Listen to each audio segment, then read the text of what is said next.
ஒரு மெலடி பாடுறதுக்கான ஒரு வாய்ஸ் இருக்கும், அதே சமயத்தில் வந்து அதில் ஒரு இமோஷன் இருக்கும். அது வந்து அவங்க எனக்கு கேட்டுச்சு. பட் இது வரைக்கும் ஒருவேளை யாருமே அதை முழுமையாக யூட்டிலைஸ் பண்ணலையோன்னு சொல்லிட்டு எனக்கு தோணுச்சு. மேபி பண்ணியிருக்கலாம், மேபி நான் கேட்காம இருந்திருக்கலாம்.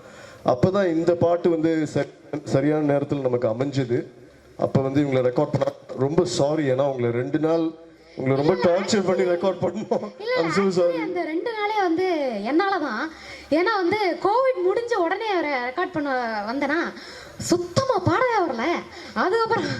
அதுக்கப்புறம் வந்து வினிதாக்கா தான் வந்து இல்லை பரவாயில்ல இன்னொரு நாளைக்கு வாங்க, அப்போதான் கோவிட் முடிஞ்சு கொஞ்சம் ரீகெயின் பண்ணிருந்தேன்னா ஒரு மாதிரி ஸ்டுடியோ போனோடனே 2 லைன் மேலே வாய்ஸ் போயிடுச்சு, ரொம்ப அஸ்கி ஆயிடுச்சு. ஆமாம் ரொம்ப அஸ்கி ஆயிடுச்சு. அதுக்கப்புறம் வந்து நெக்ஸ்ட் டே வந்து வினிதாக்கா தான் வந்து திருப்பி வர வச்சு ரெக்கார்ட் பண்ணாங்க. ஆக்சுவலி அது அவர்னால இல்லை, என்னால் தான் அது 2 நாள் ஆச்சு பாட்டு. ஆனால் 2 நாள் ஆகும் பொறுமையோட. இவர் வந்து சிங்கப்பூரில் இருந்தார். ஸோ அதில் வந்து அப்படியே பண்ணி வந்து கோஆர்டினேட் பண்ணி எப்படியோ பாட வச்சு இந்த பாட்டு வந்து எனக்கு வந்து கிடச்சதுல ரொம்ப ரொம்ப ஹாப்பி. சூப்பர். ஏன்னா இப்போ இந்த ஸ்லோ பாய்சன்ஸ்க்கு நடுவில் இன்ஸ்டண்ட்டாக அடிக்குது ப்ரோ ட்ரக்கு. வாழ்த்துக்கள், வெரி நைஸ் சாங். நன்றி நன்றி. தங்கச்சி நீ சொல்லுமா, இப்போ வந்து என்ன சொல்கிறது, இந்த ஃபால்சீட்டோலாம் தெரியாமல் மெலடி பாடுறதே ரொம்ப கஷ்டம். ஸோ இந்த ஆப்பர்ச்சுனிட்டி யூனோ இப்படி ஒரு, ஏன்னா ஸ்க்ரீனில் வந்து ஸ்டோரி டெல்லிங்கும் இருக்குது, வெறும் அது ஒரு மாண்டாட் சாங். ஸோ உங்களோட சிங்கிங் ஆஸ்ட் இருந்தது. அதுதான் எனக்கு வந்து ரொம்ப ஹாப்பியாக இருக்குது.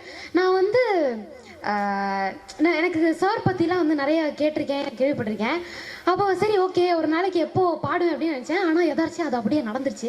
ஆனால் ஒரு என்ன சொல்கிறது, கொஞ்சம் கோவிட்லாம் நடந்ததுனால அது என்னால் பெஸ்ட்டாக வந்து டெலிவரி பண்ணேன்னா எனக்கு தெரியல. இல்லை கண்டிப்பாக இது ஐ திங்க் என்னப்பா பெஸ்ட்டாக டெலிவரி பண்ணேன்னா தெரிலன்றாங்க. பாடல் கேட்டு நீங்கள் தான் சொல்லணும். தேங்க்யூ. அடித்தொண்டையிலேருந்து கத்துனா அந்த ஒரு பையனுக்கு நன்றி. Thank you. Super. Thank you so much. நன்றி. இன்னொரு பாடல் காத்துட்டு இருக்கு சிவாங்கி. உங்களோட பிஸி ஸ்கெடியூல்ல வருது, ரொம்ப ரொம்ப நன்றி.